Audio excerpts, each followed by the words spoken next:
काल हूं। ताड़का के वध से देवता, ऋषि मुनि और वनवासियों में आनंद की लहर दौड़ गई। देवताओं के निर्णय के अनुसार जिस कार्य के लिए श्री हरि विष्णु ने राम के रूप में अवतार लिया था, उस कार्य का शुभारंभ वो कर चुके थे। ताड़का का तो अंत श्री राम के वन में चरण रखते ही हो गया, पर ये राक्षसों के अत्याचारों का अंत नहीं था। उसकी मृत्यु की सूचना पाकर उसका पुत्र राक्षस मारीच क्रोध से गरज उठा।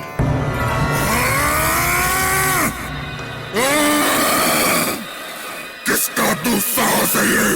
किसने मारा मेरी मां ताड़का को? मैं मारीच प्रतिज्ञा करता हूं कि जिसने मेरी मां पर प्रहार किया है, मैं उसका सर्वनाश कर दूंगा। सुबाहु, कहां हो सुबाहु? क्या हुआ भैया मारीच? मां ताड़का पर घात हुआ है। हमें विश्वामित्र से बदला लेना है। बदला। साथियों, आक्रमण करो।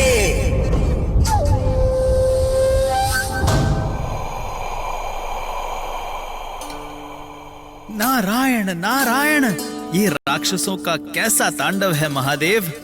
क्या हुआ? आप इतने चिंतित क्यों हैं देवर्षि? देखिए प्रभु, नीचे धरती पर देखिए। ताड़का के पुत्रों ने विश्वामित्र के आश्रम पर आक्रमण की घोषणा कर दी है। उनके सैनिक सिद्धाश्रम की ओर बढ़ रहे हैं प्रभु। किंतु सिद्धाश्रम की रक्षा तो अयोध्या कुमार श्री राम कर रहे हैं देवर्षि। पर अभी तो वो बालक है देवाधिदेव। कहीं राम और लक्ष्मण को कुछ हो ना जाए। आप श्री राम की शक्ति पर शंका कर रहे हैं? पर अभी वो किसी पुष्प जैसे कोमल है महादेव। उन्हें बच्चा समझकर जो भूल ताड़का ने की थी, वो भूल आप ना करें देवर्षि। ये बात ऋषि विश्वामित्र भी जानते थे कि बालक होने पर भी श्री राम राम ही हैं। इसीलिए उन्होंने निश्चिंत होकर राम और लक्ष्मण की सुरक्षा में यज्ञ आरंभ कर दिया। पर राक्षस इस यज्ञ के विध्वंस के लिए भारी उत्पात की तैयारी कर रहे थे।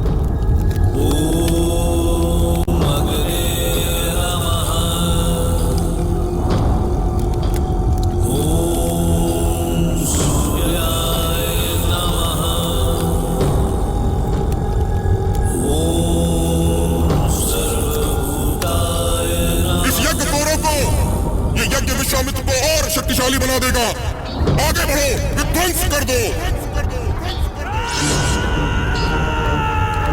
भैया राक्षस, कुछ भी हो जाए लक्ष्मण, जो भी इस यज्ञ की वेदी के पास आया, यहाँ से जीवित नहीं लौटेगा।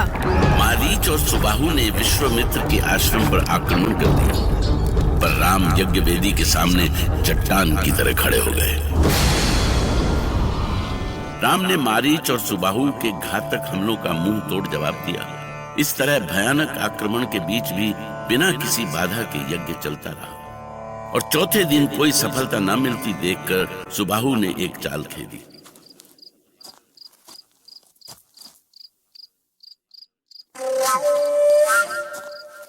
कुमार राम,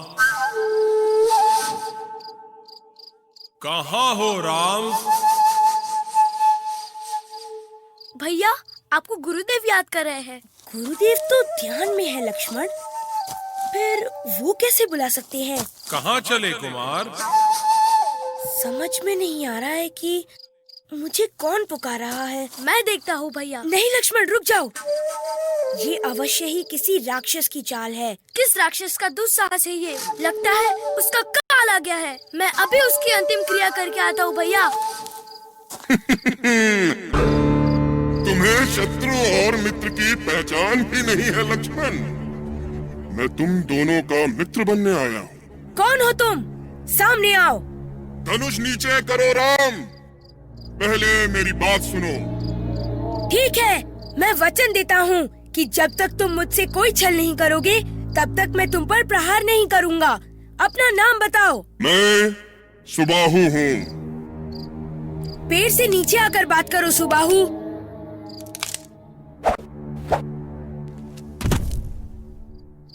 हाँ, अब बताओ क्या चाहते हो?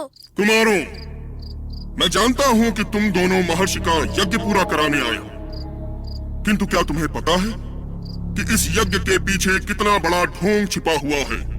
कितने लोगों को भ्रम में डाला जा रहा है, तुम जानते हो? बंद करो ये प्रलाप, बंद करो अपना झूठ। इसे जो भी कहना है कह लेने दो लक्ष्मण। तुम बोलो सुबाहु। राम, क्या ऐसे यज्ञों से धर्म का उन्माद नहीं पैदा किया जा रहा? भोले भाले लोगों को मूर्ख नहीं बनाया जा रहा है? तुम इसे उन्माद कहते हो? ऋषि महर्षियों को मारकर तुम पुण्य की बात कर रहे हो? ये तुम राक्षसों की उल्टी नीति है। हम जिसे धर्म मानते हैं उसे तुम अधर्म मानते हो। जीवित रहना चाहते हो तो यहाँ से भाग जाओ सुबाहु, नहीं तो क्या? प्रहार करने की भूल भी मत करना लक्ष्मण, नहीं तो अनर्थ हो जाएगा, और अनर्थ। भैया, ये हमें चट्टान से कुचल कर मारना चाहता है। ये ले। दुष्ट सुबाहु, ये लो राम का उत्तर। बचा सको तो बचाओ अपने आप को।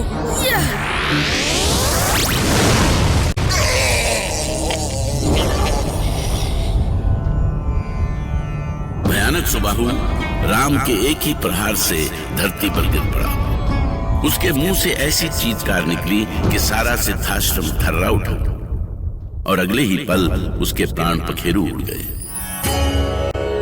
राम